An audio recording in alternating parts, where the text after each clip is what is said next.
أعوذ بالله من الشيطان الرجيم بسم الله الرحمن الرحيم وصلى الله على محمد وعلى آله الطيبين الطاهرين الذين أذهب الله عنهم الرجس وطهرهم تطهيرا اللهم صل على محمد وآل محمد ولعنة الدائمة الباقية على أعدائهم ومنكر فضائلهم وغاصب حقوقهم أجمعين من يوم عداوتهم إلى قيام يوم الدين أما بعد يا عباد الله أوصيكم ونفسي بتقوى الله فإن التقوى خير الزاد وبها المعاد وتنفع يوم لا ينفع فيه مال ولا بنون إلا من أتى الله بقلب سليم وصلى الله على محمد وعلى آله الطيبين الطاهرين اللهم صل على محمد وآل محمد أما بعد আমার প্রিয় দর্শক ও শ্রোতাবৃন্দ আসসালামু আলাইকুম ওয়া রাহমাতুল্লাহি ওয়া বারাকাতুহু। আপনাদের সকলকে আন্তরিক সালাম ও শুভেচ্ছা জানিয়ে আজকের অনুষ্ঠান ইসলাম ইন বাংলায় আপনাদেরকে স্বাগতম জানাই। আশা রাখি আপনারা যে যেখানে আছেন ভালো আছেন, কুশল ও মঙ্গলে আছেন, সুখে থাকুন, শান্তিতে থাকুন, সমস্ত প্রকারের দুঃখ কষ্ট থেকে মুক্তিতে থাকুন। আল্লাহ রব্বুল আলামিনের কাছে এই কামনা করি। যারা অসুস্থ আল্লাহ তাদেরকে সুস্থতা দান করুক, যারা ঋণে ভুগছে আল্লাহ তাদেরকে ঋণ মুক্তি করুক, ওইরূপ যাদের জীবনে কোনো প্রকারের অভাব বা অশান্তি আছে আল্লাহ রব্বুল আলামিন তাদের সকলের জীবনে সুখ শান্তি ফিরিয়ে দিক ও সকলের মনোকামনা আশাকে পুরো করুক। আমাদের সকলকে সৎ পথে চলার, অসৎ পথ থেকে দূরে থাকার এবং এক অপরকে সৎ উপদেশ দেওয়ার তৌফিক দান করুক। আমরা যেন সত্য বা হক জিনিসকে জেনে শুনে মেনে তার উপরে আমাল করে সেটা অন্যদের সামনে তুলে ধরতে পারি বা সকলের কাছে পৌঁছে দিতে পারি। আল্লাহ রব্বুল আলামিন আমাদেরকে সেই মনোবল ও নেক তৌফিক দান করুন, আমিন ইয়া রাব্বাল আলামিন। এই দোয়ার সঙ্গে আমি আজকের পর্ব শুরু করতে চলেছি। আপনাদের পাঠানো প্রশ্নের উত্তর দেওয়ার আগে যারা যুগের ইমামের অপেক্ষা করছে এবং ওনার জন্য দোয়া করছে তাদের কি লাভ হবে এই রওয়ায়েতটি শুনুন। সুন্দর একটি রওয়ায়েত আপনাদেরকে শোনাতে চাই, তারপরে ইনশাআল্লাহ আপনাদের পাঠানো পেন্ডিং প্রশ্নের উত্তর দেব। বইয়ের নাম মিকিয়ালুল মাকারিম, আয়াতুল্লাহ সৈয়দ মোহাম্মদ তকি মৌসবি আসফাহানি সাহেব লিখছেন, নিজের যুগের ইমামের জন্য যদি কেউ দোয়া করে তো দুনিয়া ও আখিরাতে তার কি লাভ হবে। दुआए इमाम ज़माना के फ़ायदे। एक नंबर, ज़माने के फितनों से हेफाजत रहेगी। যুগের ফিতনা ও ফসাদ থেকে সে নিরাপত্তায় থাকবে যে নিজের যুগের ইমামের জন্য দোয়া করবে। ইমামের সুরক্ষা বা ইমামের সালামতির জন্য যদি কেউ দোয়া করে তো ইমামও তার সুরক্ষা বা তার সালামতির জন্য দোয়া করবেন। সুতরাং সে বা তার পরিবার আশা রাখি সমস্ত প্রকারের দুঃখ কষ্ট বালা মুসিবত থেকে, ফিতনা ও ফাসাদ থেকে নিরাপত্তে থাকবে বা সুরক্ষায় থাকবে। ইমামে জামানা আপকে হক মে দোয়া করেंगे। যদি কেউ যুগের ইমামের জন্য দোয়া করে তো ইমামে জামানা আলাইহিস সালাম তার জন্য দোয়া করেন বা দোয়া করবেন। ইমামে জামানা কি জিয়ারত ইনশাআল্লাহ আপকো নসিব হোগি। যুগের ইমামের দর্শন পাবেন, সরাসরি হোক, স্বপ্নের মাধ্যমে হোক। আর যদি খোদা না করুক কেউ পল্লব গমন করে ইমামের প্রকাশ্য জিয়ারতের আগে, তো ইমামের যখন জোহর হবে তাকে কবর থেকে তোলা হবে। ज़ोहर इमाम के बाद आपको दुनिया की तरफ इमाम की नुसरत के लिए लौटा दिया जाएगा। যারা ইমামের জন্য দোয়া করছে, ইমামের জোহরের জন্য দোয়া করছে, দোয়ায় আহাদ পড়ছে প্রতিদিন সকালের নামাজের পরে, তো খোদা না করুক যুগের ইমামের আবির্ভাব হওয়ার আগে যদি পরলোক গমন করে, যুগের ইমামের জোহরের আগে যদি সে মারা যায় তো তাকে কবর থেকে তোলা হবে যুগের ইমামের সঙ্গী বা সাথী হওয়ার জন্যে, বা ওনার নুসরত করার জন্যে, বা ওনার সঙ্গী হয়ে অন্যায়ের বিরুদ্ধে লড়াই করার জন্যে। তাহলে সে কত সৌভাগ্যবান হবে একবার ভেবে দেখুন। मौत के वक्त खुशखबरी दी जाएगी। যে ব্যক্তি নিজের যুগের ইমামের অপেক্ষা করছে আর দোয়া করছে, মরার সময় ফেরেশতা তাকে শুভ সংবাদ জানাবে যে তুমি আল্লাহর হুকুমে পরলোক গমন করছো, কিন্তু তুমি তোমার যুগের ইমামের সঙ্গে গণ্য হবে। আর যদি যুগের ইমামের সঙ্গে আমরা যাই তো ইনশাআল্লাহ আমাদের পরকাল আসান হয়ে যাবে, আমরা আরামে পুলিশ রাত পার করতে পারবো, বা হাসর ও नशर আমাদের সহজ হয়ে যাবে। क़यामत में आप अमीर अल-मोमिनीन के दर्जे में उनके साथ होंगे। अमीर अल-मोमिनीन আলী ইবনে আবি তালিব আলাইহিসসালাম বা আহলে বাইত যে স্থানে থাকবেন তাদের নিকটতম স্থান দান করা হবে ওই ব্যক্তিকে যে নিজের যুগের ইমামের অপেক্ষা করছে এবং ওনার জন্য দোয়া করছে। आपको 70,000 गुनाहगारों की शफाअत का हक हासिल हो जाएगा। যুগের ইমামের জন্য দোয়া করার কত বড় ফজিলত দেখুন, যে আল্লাহ রাব্বুল আলামিন আপনাকে হককে শফাআত দান করবে। একার জন্য 70,000 গুনাহগারদের যদি আপনি শফাআত করতে চান তো শফাআত করতে পারবেন। এত বড় সম্মান, এত বড় মর্যাদা দান করা হবে, যেটা আল্লাহর ওলিদের হক বা আল্লাহর ওলিদেরকে যে সম্মান দান করা হবে যার উল্লেখ কোরআনে হয়েছে। শহীদ কা মর্তবা পাएंगे। যুগের ইমামের জন্য দোয়া করতে করতে বা যুগের ইমামের অপেক্ষা করতে করতে যদি কেউ মারা যায় এই নিয়তের সঙ্গে যে আমি যদি যুগের ইমামের যুগ পেতাম, যুগের ইমামের জোহরের সময় হতাম বা থাকতাম, তো আমি যুগের ইমামের সঙ্গী বা সাথী হতাম আর ওনার সঙ্গী হয়ে অন্যায়ের বিরুদ্ধে লড়াই করতে করতে এই দুনিয়া থেকে শহীদ হয়ে যেতাম। তো এই নিয়ত যদি কারোর থাকে তো আর সে মারা যায় ইমামের জন্য দোয়া করতে করতে, তো তাকে শহীদদের মধ্যে গণ্য করা হবে। इंशाअल्लाह आपको हज़रत फ़ातिमा ज़हरा सलामुल्लाह अलैहा की शफ़ाअत नसीब होगी। बीबी ज़हरा सलामुल्लाह अलैहार সন্তানের জন্যে ইমামে জামানা আলাইহিস সালামকে উনি নিজের সন্তান বলেছেন। তো যদি কেউ মা ফাতেমার সন্তানের জন্য দোয়া করেন তো মা ফাতেমা ज़हरा सलामुल्लाह अलैहा পরকালে आखिरत তার शफ़ाअत করবেন। इंशाअल्लाह आइम्मा अतहार के साथ क़यामत में महशूर होंगे और आइम्मा ताहरीन अलैहिमुस्सलामेর সঙ্গে হাসরের দিনে তাকে महशूर करा হবে। आपके बुरे आमाल नेकियों में तब्दील कर दिए जाएंगे। खुदा ना করুক যদি কোনো মুমিনের থেকে কোনো ছোটো মোটো গুনাহ হয়ে থাকে তো আল্লাহ তার গুনাহকে মুছে তার জায়গায় নেকি লিখে দেবে, তার গুনাহকে নেকিতে পরিবর্তন করে দেওয়া হবে। सैयदुस साजिदीन की मखसूस दुआ आपके शामिल हाल होंगी। इमाम ज़ैनुल आबिदीन अलैहिस्सलाम যেটা রওয়ায়াতে এসেছে, যুগের ইমামের জন্য কেউ যদি অপেক্ষা করে আর দোয়া করতে থাকে তো ইমাম ज़ैनुल आबिदीन अलैहिस्सलाम তার सिफारिश করবেন বা তার शफाअत করবেন। फरिश्ते आपके लिए तलब मगफरत करते रहेंगे। আর যদি আমি বা আপনি বা যে কেউ যুগের ইমামের জন্য দোয়া করতে থাকবে, ফেরেশতা তার জন্য আল্লাহর কাছে মাগফিরাত তলব করবে, তার জন্য ক্ষমা প্রার্থী হবে। চিন্তা করুন। अमीर अल-मोमिनीन क़यामत में आपके लिए दुआगो होंगे। इमाम अमीर अल-मोमिनीन তার জন্য দোয়া করবেন তার পরকাল যাহাতে সফল হয় বা সে নেজাত পায়। যদি কেউ ওনার ফারজান্দ মা যুগের ইমামের জন্য দোয়া করে তো इमाम अमीर अल-मोमिनीन अलैहिस्सलामेর দোয়া সে शामिल হবে। आपका शुमार उन लोगों में होगा जो जन्नत में हुकूमत करेंगे।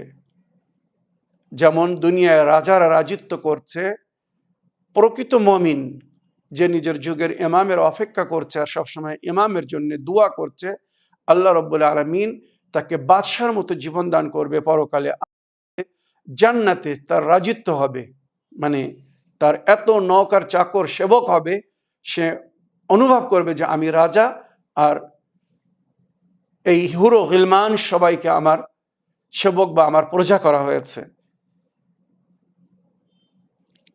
ये दुआ बरज़ख में और क़यामत में एक मेहरबान दोस्त की मानिंद आपके हमरा होंगी। ইমামের জন্যে এই যে সালামতির দোয়া আমরা পড়ি, দোয়াটা এখন আমি পড়ব।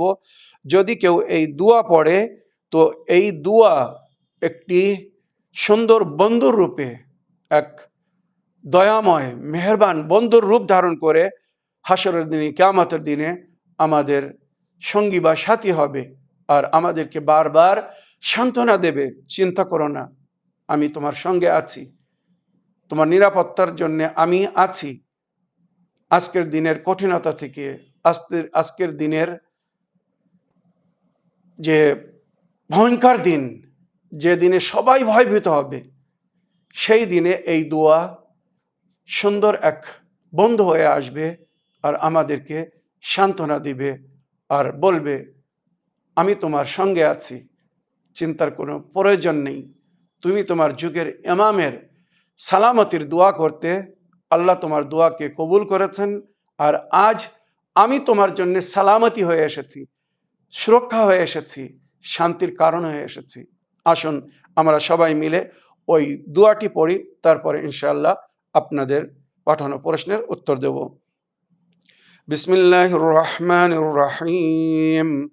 اللهم كن لوليك الحجة ابن الحسن صلواتك عليه وعلى آبائه في هذه الساعة وفي كل ساعة وليا وحافظا وقائدا وناصرا ودليلا وعينا حتى تسكنه أرضك طوعا وتمتعه فيها طويلا برحمتك يا أرحم الراحمين اللهم صل على محمد وآل محمد।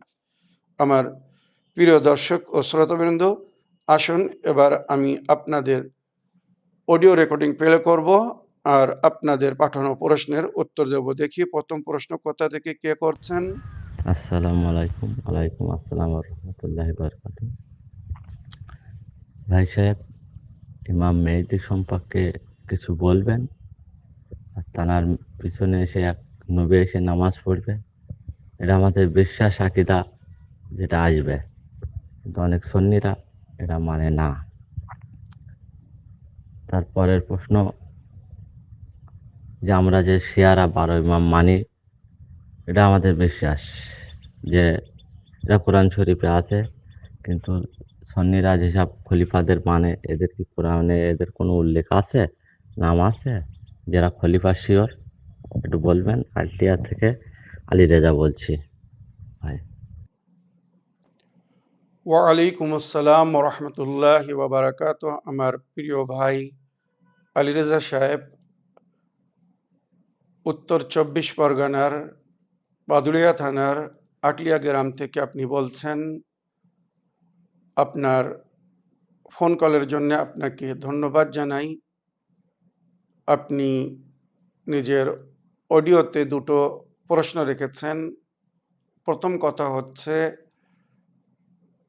আমাদের যুগের ইমাম যখন প্রকাশ করবেন, ওনার যখন জোহর হবে, উনি যখন পুনরায় এই দুনিয়ায় প্রকাশ্য রূপে ফিরে আসবেন, তো ওনার আসার পরে চতুর্থ আসমান থেকে হজরত ঈসা নবী অবতীর্ণ হবেন, ওনার নজল হবে বা উনি আসবেন। আর ইমামে মেহেদী আলাইহিস সালাম ওনাকে নামাজ পড়ানোর জন্য বলবেন। যখন নামাজের সময় হয়ে যাবে তো উনি ঈসা নবী আলাইহিস সালামকে, যুগের ইমাম ঈসা নবীকে বলবেন, আয় আল্লাহর নবী, আপনি আগে আসুন, আপনি নামাজ পড়ান। তখন উনি বলবেন, না, আপনি যুগের ইমাম, এই সম্মান, এই মর্যাদা আপনাকে দেওয়া হয়েছে, সুতরাং আপনি নামাজ পড়ান, আমি আপনার পিছনে নামাজ পড়ব এবং আমার সমস্ত অনুগামী অনুসারীরা আপনার পিছনে নামাজ পড়বে। এটা শুধু আমাদের বইতে নয়, আমার আহলে সুন্নাত ভাইদের বইতেও উল্লেখ হয়েছে। আমি এখানে রওয়ায়াত শোনাতে চাই যেটা আমার আহলে সুন্নাত ভাইদের বইতে জিকির হয়েছে। ভালো করে মন দিয়ে শুনবেন এবং তাদেরকে শোনাবেন যারা এই বিশ্বাস রাখে না। قد روى أهل السنة روايات كثيرة جدا في الإمام المهدي عليه السلام। ইমাম মেহেদী আলাইহিস সালামের সম্পর্কে আহলে সুন্নাত ভাইদের বহু বইতে বহু রওয়ায়াত এসেছে। তার মধ্যে যে রওয়ায়াতগুলো বিখ্যাত বা বিশেষ করে আপনার এই প্রশ্নের সঙ্গে সম্পর্কিত আমি সেটা পড়তে চাই। মা রাওয়াহু মুসলিম ফি সহিহি আন জাবির ইবনে আব্দুল্লাহ আল আনসারি। মুসলিম শরীফে যে রওয়ায়াতটা এসেছে জনাবে জাবির ইবনে আব্দুল্লাহ আল আনসারির থেকে রওয়ায়াত বর্ণিত, আন্নাহু কালা, জনাবে জাবির ইবনে আব্দুল্লাহ আল আনসারি বলছেন, সামিআতুন নবী সাল্লাল্লাহু আলাইহি ওয়াসাল্লাম ইয়াকুল, আমি নবী করিম সাল্লাল্লাহু আলাইহি ওয়াসাল্লামকে বলতে শুনেছি, লা তাযালু তাইফাতুম মিন উম্মতি ইউকাতিলুনা আলাল হাক্কি যাহিরিনা ইলা ইয়াউমিল কিয়ামা। আমার উম্মতের এক দল সত্যের জন্য, ন্যায়ের জন্য লড়াই করতে থাকবেন কিয়ামত পর্যন্ত। ফাকালা, তখন নবী বললেন আগে, ফায়ানদুল ঈসা ইবনে মারইয়াম সাল্লাল্লাহু আলাইহি ওয়া আলিহি, তখন ঈসা ইবনে মারইয়াম অবতীর্ণ হবেন, নাজিল হবেন, দুনিয়ায় আসবেন।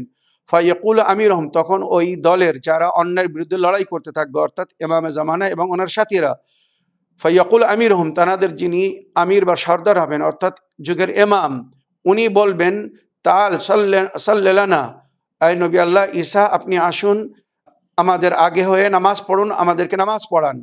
ফায়াকুল, তখন ঈসা আলাইহিস সালাম বলবে, লা ইন্না বা'দুকুম আলা বা'দিন উমারা তাকরামাতুম মিনাল্লাহি লিহাদিল উম্মাহ, আপনাদের মধ্যে এক অপরকে উচ্চ সম্মান দান করা হয়েছে, এটা আল্লাহ তার শেষ নবীর উম্মতকে বা বর্তমান উম্মতকে, মানে শেষ যুগে নবীর উম্মত, তো তাদেরকে আল্লাহর তরফ থেকে এই সম্মান দান করা হবে, অর্থাৎ আপনারাই ইমাম হবেন আর বাকি নবী বা নবীর উম্মতরা সবাই আপনাদের মামুম হবেন সে সময়।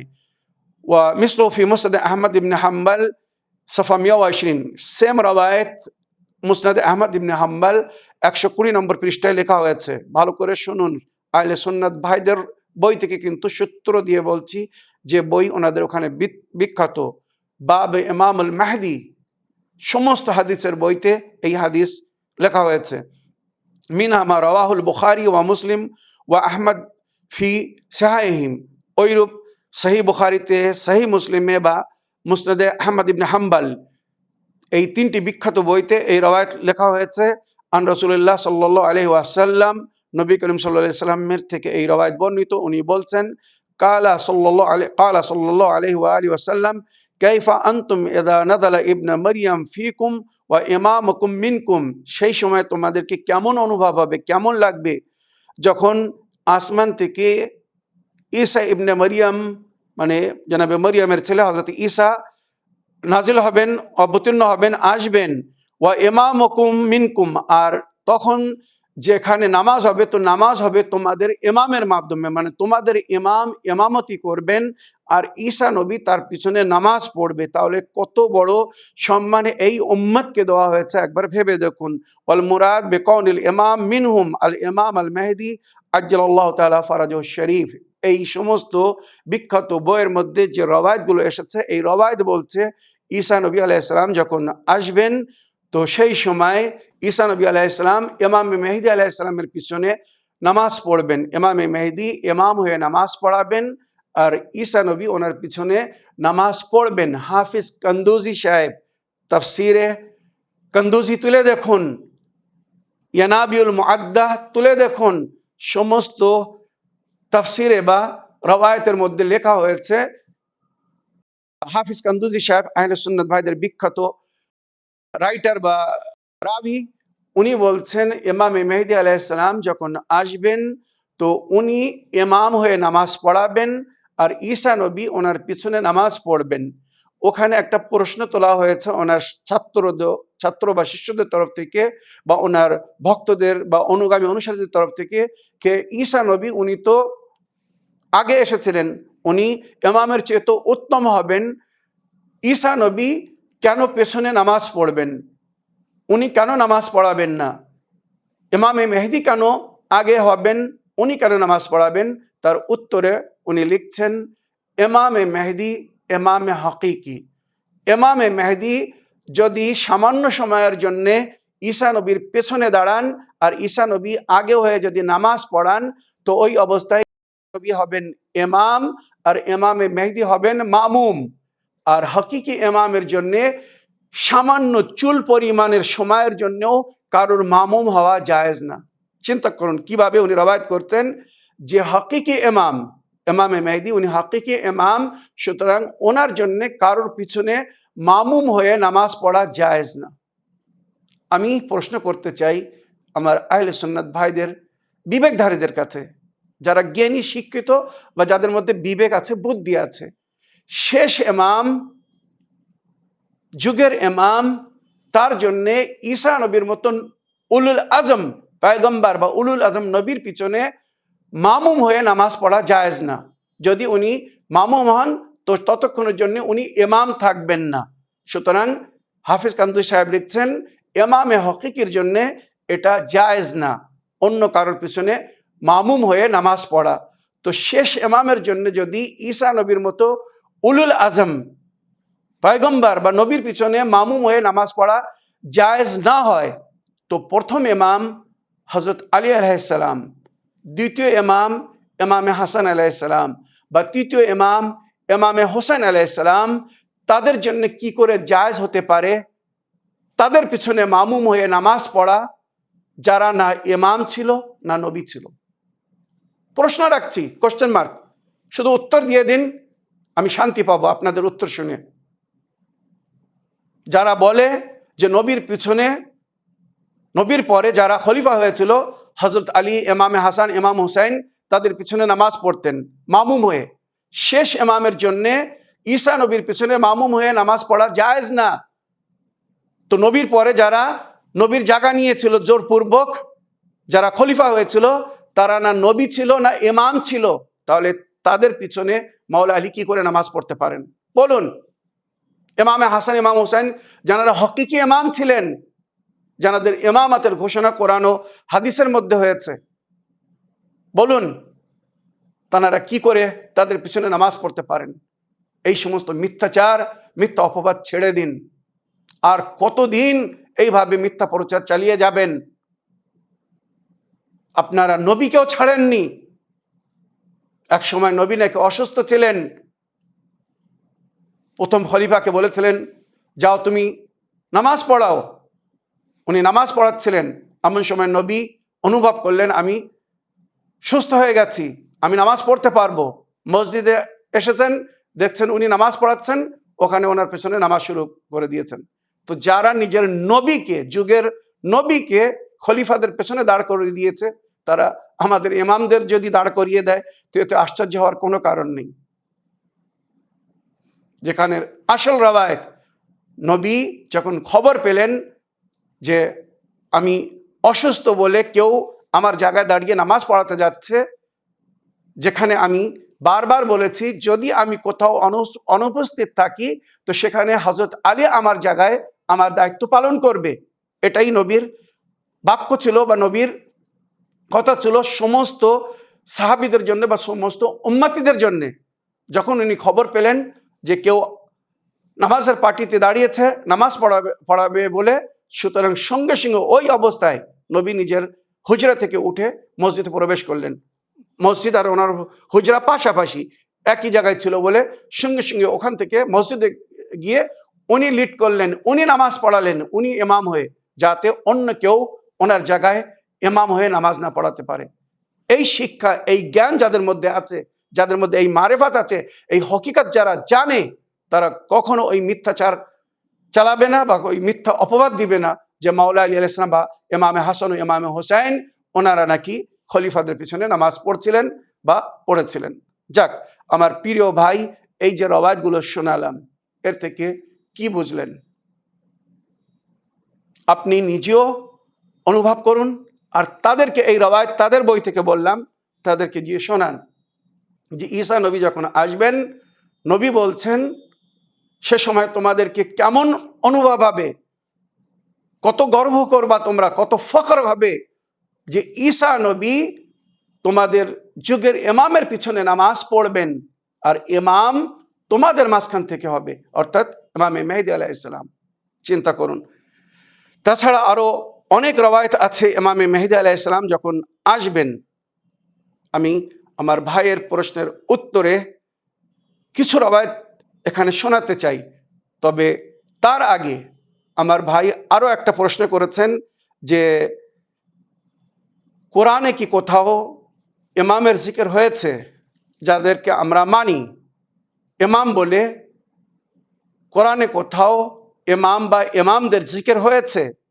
আর তারা যাদেরকে মানে, খলিফাদেরকে মানে, তারা কি সত্য খলিফা ছিল নবী করিম সাল্লাল্লাহু আলাইহি ওয়াসাল্লামের? এর সম্পর্কে কোরআনে কিছু উল্লেখ হয়েছে? কোরআনের কোনো আয়াতে বর্ণনা হয়েছে যে নবীর পরে অমুক অমুক অমুক খলিফা হবেন? আমার প্রিয় ভাই, আমি ইমামতের সম্পর্কে কোরআন থেকে প্রমাণ দিয়ে বলছি। এবারে এইগুলো শোনার পরে আপনি তাদের কাছে যাবেন যারা খলিফাদেরকে মানে, আর একবার জিজ্ঞাসা করবেন, ইনসাফ করে জিজ্ঞাসা করবেন যে দেখাও কোরআনের কোন আয়াতে প্রথম খলিফা বা দ্বিতীয় খলিফা বা তৃতীয় খলিফার খেলাফতির জিকির হয়েছে। যদি তারা দেখাতে পারে আমাকে একবার সেই আয়াতগুলো ফরওয়ার্ড করে দিবেন বা ভয়েসমেল করে দিবেন, আমি তদন্ত করে দেখব, তাদের তাফসিরও দেখব, আমাদেরও তাফসিরও দেখব। যদি তারা সত্য প্রমাণ হয় তো আমি আল্লাহ রসুলকে সাক্ষী করে বলছি, আমি সেই সমস্ত আয়াত আমি এই আমার অনুষ্ঠানের মধ্যে কোট করব আর বলবো, দেখুন এই সমস্ত আয়াতে প্রথম খলিফা, দ্বিতীয় খলিফা বা তৃতীয় খলিফার খেলাফতের জিকির হয়েছে, নবী বা আল্লাহর তরফ থেকে ওনার খেলাফতের বা ওনাদের খলিফা হওয়ার ঘোষণা হয়েছে, তাহলে কেন সবাই মেনে চলছে না? আমি নিজে বলবো। আর যদি না দেখাতে পারেন তো যেটা আমি দেখাচ্ছি হাদিস না, হাদিস তো বহু আছে, হাজারো হাজার হাদিস আছে কোরআনের আয়াত আগে।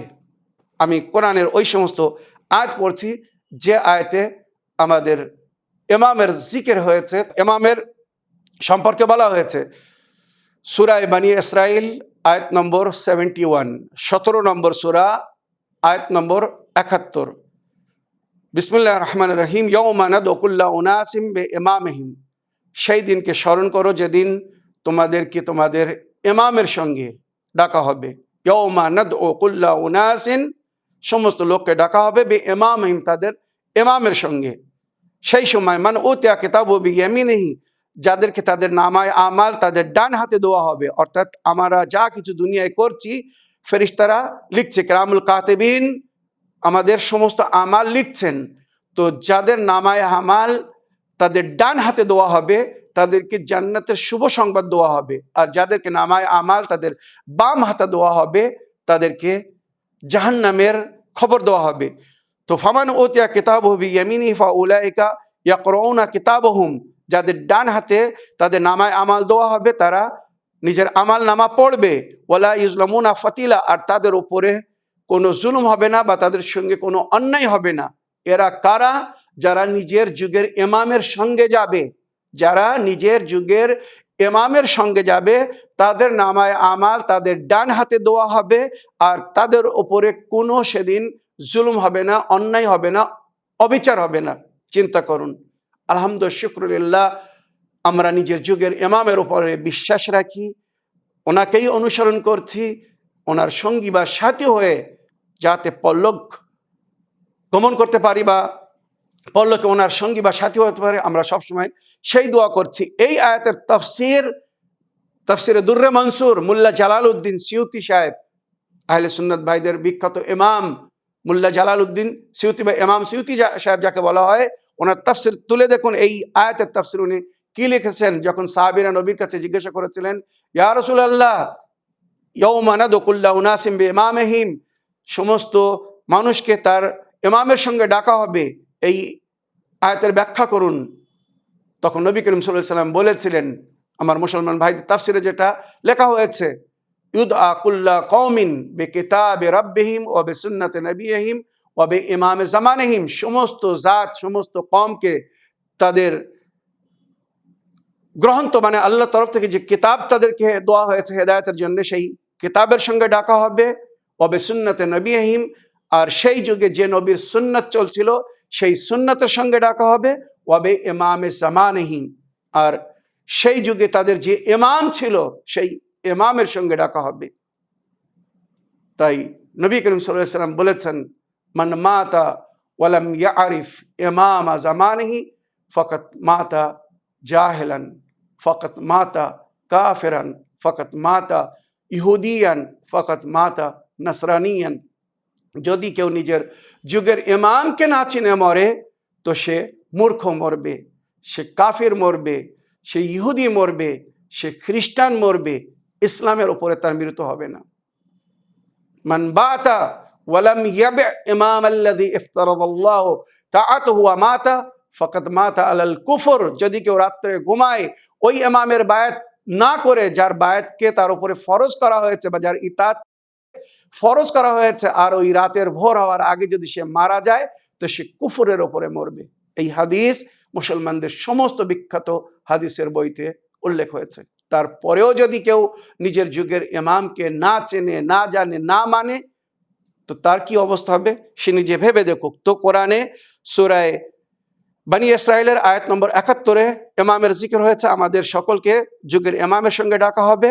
তারপরে সূরা আম্বিয়া আয়াত নম্বর ৭৩, সূরা আম্বিয়া সূরা নম্বর ২১ আয়াত নম্বর ৭৩ উল্লেখ হচ্ছে, ওয়াজআলনাহুম আইম্মাতান ইয়াহদুনা বিআমরিনা ওয়া আওহাইনা ইলাইহিম ফিল খায়রাত ওয়া ইকামিস সালাত ওয়া ইতাইজ যাকাত ওয়া কানু লানা আবিদিন। ওয়াজআলনাহুম আইম্মাতান, আমি তাদেরকে ইমাম করেছি।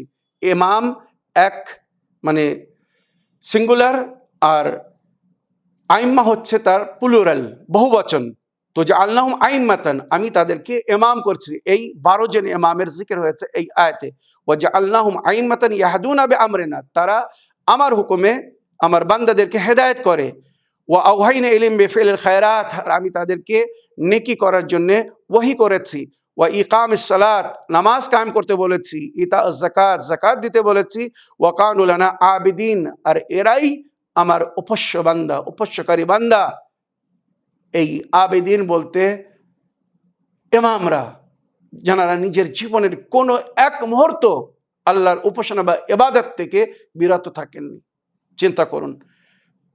তৃতীয় আয়াত সূরা কাসাস সূরা নম্বর ২৮ আয়াত নম্বর ৫, ওয়া নুরিদু আন নামুন্না আলাল লাযীনা উসতুযিফু ফিল আরদি ওয়া নাজআলহুম আইম্মাতান ওয়া নাজআলহুমুল ওয়ারিসিন।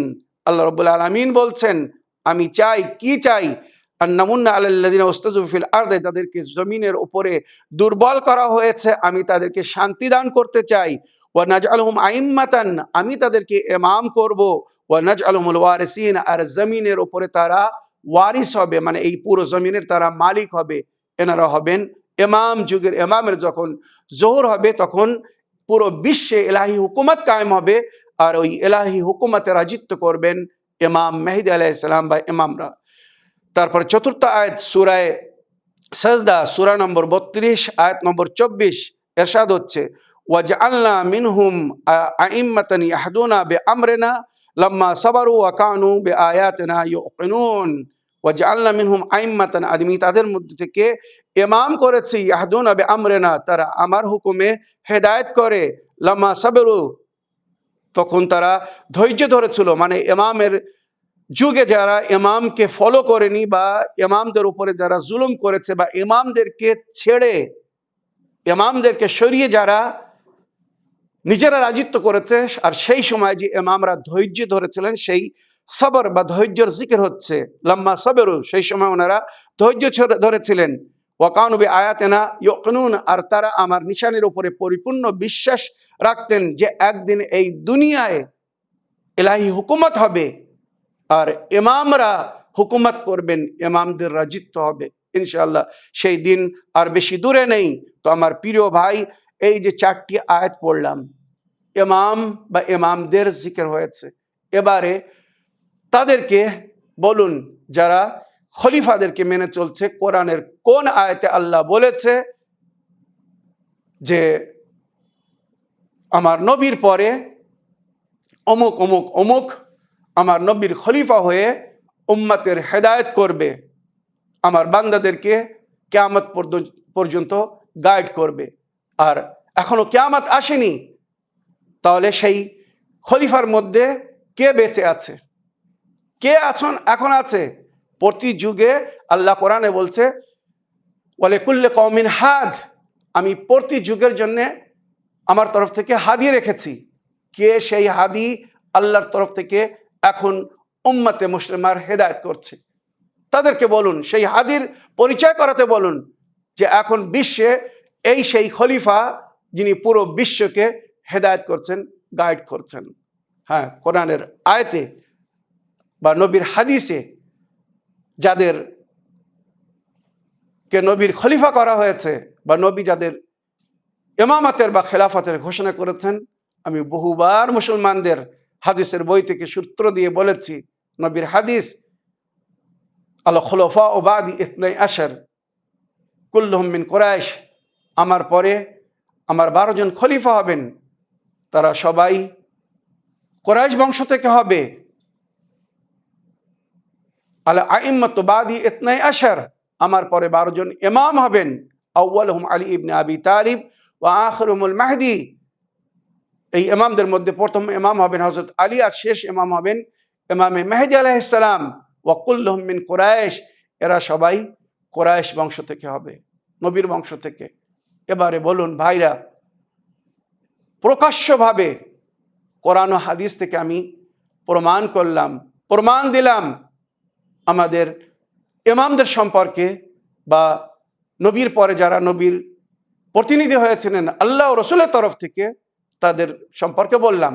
এবারে এই 12 জন ইমাম ছেড়ে যারা নবীর জায়গায় অন্যদেরকে মানে, তাদের কাছে অনুরোধ করব, কোরআনের একটি আয়াত, মাত্র একটি আয়াত দেখান যে এই আয়াতে ওই খলিফাদের উল্লেখ হয়েছে যাদেরকে নবীর উম্মতের হেদায়েতের জন্য আল্লাহর তরফ থেকে নিযুক্ত করা হয়েছে। একটি মাত্র আয়াত দেখান, কি নবীর কোন একটি হাদিস দেখান যে হাদিসে নবী ওনাদের নাম নিয়ে বলেছেন যে আমার পরে আমার খলিফা অমুক অমুক অমুক হবেন, সুতরাং তোমরা আমার পরে যদি হেদায়েত নিতে চাও, হেদায়েত পেতে চাও, তো অমুক অমুক অমুককে ফলো করো, অমুক অমুক অমুককে মেনে চলো। একটা হাদিস বা একটা আয়াত দেখান।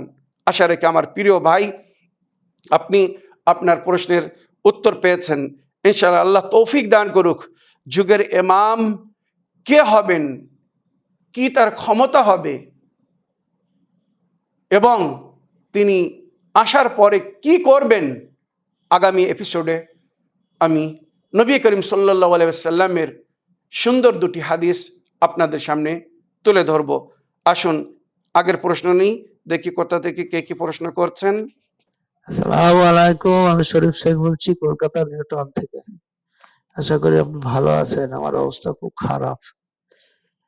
আমি আপনার ভাবির কোমর বেঁকে দিচ্ছে, মানে যত রেজিস্ট্রেশনের দিকে আগাচ্ছি তত জিনের অ্যাটাক। তো ভাবিকে তো একদম কুঁজো করে দিয়েছে, আর আমার মাথা ঘুরে শুধু ফেলে দিচ্ছে। হ্যাঁ, এবার ডাক্তার ফাক্তার সবকিছু করার পরে দেখা যাচ্ছে যে না, ডাক্তার এগুলো কিছুই না। তা কি ব্যবস্থা করলে হবে, আপনি একটু শিগগির ব্যবস্থা করে দেন, তাহলে মেরে ফেলে দেবে। যা অবস্থা, পড়ে গেলে তো ব্রেন স্ট্রোক হয়ে যাবে। তো এরকম পর্যায়ে পড়ে গেছি, কি করলে ভালো হবে আর কি পাঠালে হবে, আপনি সে পাঠিয়ে দেন আর ব্যবস্থা করে দিন, কাটান ফাটান মেরে ঠিক করে দেন, নাহলে হবে না। বিছানায় পড়ে গেছে। আসসালামু আলাইকুম। ওয়ালাইকুম আসসালাম রহমতুল্লাহ বাবরাকাত। আমার প্রিয় শরীফ ভাই, আপনার ভয়েসমেলের জন্য আপনাকে ধন্যবাদ জানাই। তবে আপনি যে সমস্যার মধ্যে পড়ে গেছেন, আল্লাহর কাছে দোয়া করি আল্লাহ রাব্বুল আলামিন আপনার সমস্যার সমাধান করে দিক, আপনাকে ও আপনার পরিবারকে নিরাপত্তা ও শান্তি দান করুক, সমস্ত প্রকারের বালা ও মুসিবত থেকে রক্ষা করুক। আল্লাহর নেক বান্দারা যারা সৎ পথের পথিক হয়, শয়তান তাদের পেছনে লেগে যায়, সব সময় তাদেরকে আঘাত করে। আপনারা শুকর করুন যে হয়তো আপনারা সিরাতুল মুস্তাকিমের ওপরে চলার চেষ্টা করছেন, বা সঠিক পথকে ধারণ করে তার উপরে চলার চেষ্টা করছেন, তাই শয়তান বিভিন্নভাবে বাধা সৃষ্টি করার চেষ্টা করছে। দুর্বল হবেন না, মনোবল হারাবেন না, আল্লাহ ও রসুলের পথে বিশ্বাস রাখুন, নিজের যুগের ইমামের কাছে সাহায্য চান, পঞ্চতনে পাককে ওসিলা করে, নবী ও নবীর আহলে বায়তকে ওসিলা করে আল্লাহর দরবারে ইস্তেগাসা করুন, হে আমার প্রতিপালক, এই সময় যদি আপনি আমার হেফাজত না করেন, আমার পরিবারের রক্ষা না করেন, তো শয়তান আমাকে ক্যাপচার করে ভুল পথের প্রতীক করে দিতে পারে, আমাকে ক্ষতি করতে পারে। আপনি ইনশাআল্লাহ একবার যুগের ইমামকে ওসিলা করে নিজেকে তানাদের হাওয়ালে করে দিন, আল্লাহর হেফাজতে দিয়ে দিন, শয়তানরা কিছু করতে পারবে না।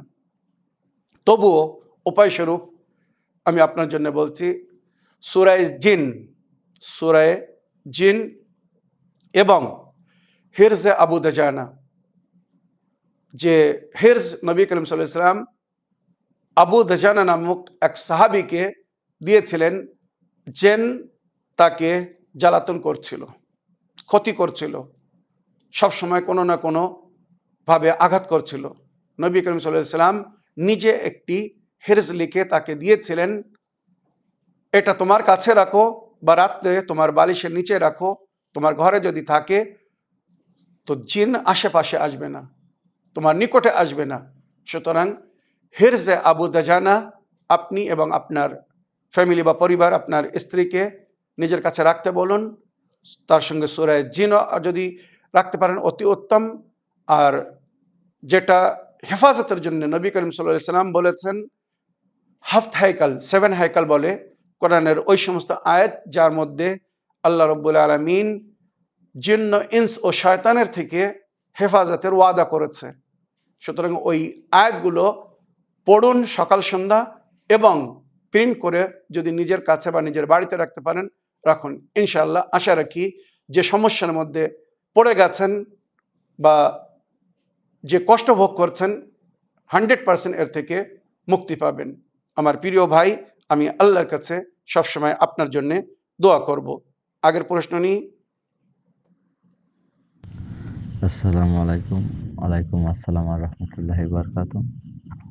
হাসান আলাইহিস সালামের জন্মদিন, সেই উপলক্ষে বললাম, আমাদের একদিন এই যে সভা হয়েছে, সবাই মাওলানা সাহেব বলছে নবীজি কোনো হাদিসে নাকি বলেছে যে এজিদ হোসাইনের সঙ্গে যুদ্ধ করবে, যুদ্ধ করার পরে হোসেন আলাইহিস সালাম মারা যাবে, মারা যাওয়ার পরে এজিদ কোনো একদিন ইসলামের জন্য যুদ্ধ করবে, করার পরে আল্লাহ পাক তাকে ক্ষমা করে দেবে, এই কথা বলেছে। আমরা বললাম তাই যদি হয় তাহলে ইবলিস শয়তানকে তো শয়তান বলা যাবে না, তাকে তো কারামুল্লাহ ওয়াজু বলতে হবে, কারণ সে তো কোনো ভুল করেনি, সে তো তার ভুল ছিল আদমের সেজদা করেনি। যেহেতু নবী এসে ইসলাম প্রচার করতে এসেছিল, সেই নবীদের ইসলাম বজায় রেখে দিয়েছে হোসাইন।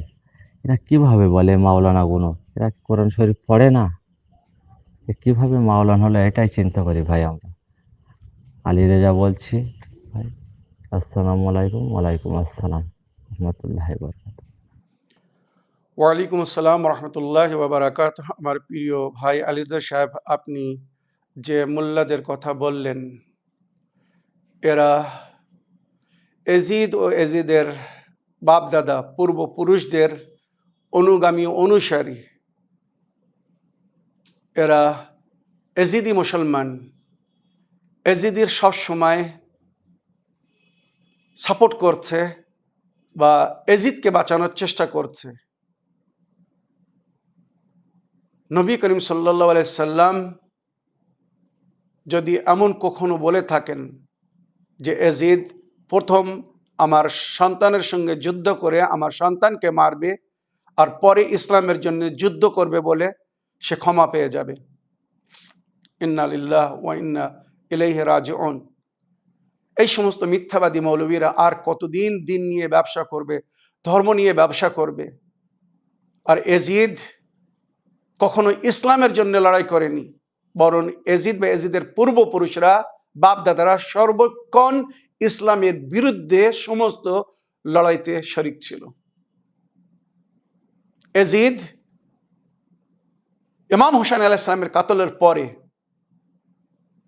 ইসলামের জন্য কোন লড়াই লড়েছে? ইসলামের রক্ষার জন্য কোন লড়াই লড়েছে? একটা লড়াইয়ের নাম বলতে বলুন। ইসলামের রক্ষককে মেরে নবীর বংশকে ধ্বংস করে সে জান্নাতে যাবে। আল্লাহ এই সমস্ত মুল্লাদের, মৌলবীদেরকে ওই জান্নাতে রাখুক যে জান্নাতে এজিদের বাপ, এজিদের দাদা যাবে। আমি তাদের জন্য দোয়া করছি। আমার প্রিয় ভাই, আমার এপিসোডের শেষ অংশে আপনার প্রশ্নের উত্তরে আমি এই সমস্ত মুসলমানদের জন্য যারা এখনো এজিদের প্রশংসা করছে, এজিদের তরফ থেকে দেফা করছে, এজিদের গুণ গাচ্ছে, আমি শুধু তার জন্য দোয়া করছি, আল্লাহ যে জান্নাতে ইমামে হুসাইন, ইমামে হাসান, ইমাম হুসাইন, মাওলা আলী, মা ফাতেমা জাহরা, নবী আল্লাহ পঞ্চতনের পাক যে জান্নাতে যাবে, আমরা যেন সেই জান্নাতে যেতে পারি। আর এজিদি মুসলমানেরা বা এই ধরনের মুল্লারা যারা এজিদের তরফ থেকে দেফা করছে, এরা যেন ওই জান্নাতে যায় যে জান্নাতে এজিদের বাপ, এজিদের দাদা বা এজিদের পূর্বপুরুষরা যাবে। আশা রাখি আমার দুয়ায় তারাও খুশি হবে, আমরাও খুশি হব। আমার প্রিয় দর্শকবৃন্দ, বুদ্ধিজীবীর জন্য ইশারা যথেষ্ট, আমি তাদেরকে কোথায় পৌঁছে দিয়েছি। এই বলে আমার আজকের বক্তব্য এখানে শেষ করলাম। ওয়া আখিরু দাওয়ানা আলহামদুলিল্লাহি রাব্বিল আলামিন। ওয়াসসালামু আলাইকুম ওয়া রাহমাতুল্লাহি ওয়া বারাকাতুহু।